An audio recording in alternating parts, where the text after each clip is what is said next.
মালদা শিল্পী সংসদের উদ্যোগে শহরের মালদার উঠোন পার্কে অনুষ্ঠিত হলো আন্তর্জাতিক মাতৃভাষা দিবস। বুধবার সকালে শহীদ বেদিতে ফুলমালা দিয়ে শ্রদ্ধা জানানো হয় মাতৃভাষা আন্দোলনে প্রাণ যাওয়া শহীদদের প্রতি।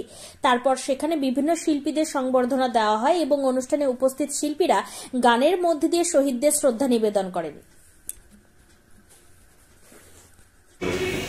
আমার ভাইয়ের রক্তে রাঙানো 21শে ফেব্রুয়ারি আমি কি ভুলিতে পারি? আজ 21শে ফেব্রুয়ারি, আজ আন্তর্জাতিক মাতৃভাষা দিবস। বাংলা ভাষার জন্য শহীদ হয়েছিলেন তৎকালীন বাংলাদেশের, পূর্ব পাকিস্তানের বাংলাভাষী আমাদের ভাইয়েরা, আবুল বরকত এবং অন্যান্য।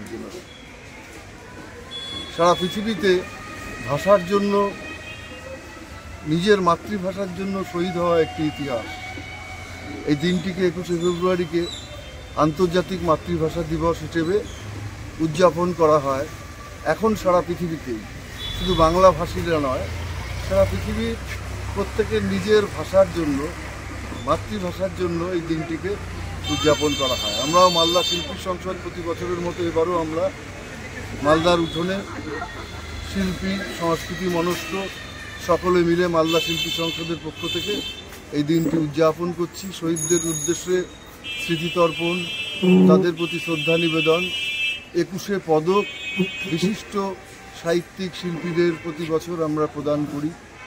সবটা মিলেই এই দিনটিকে আমরা উদযাপন করছি আজকে মালদার উঠোনে।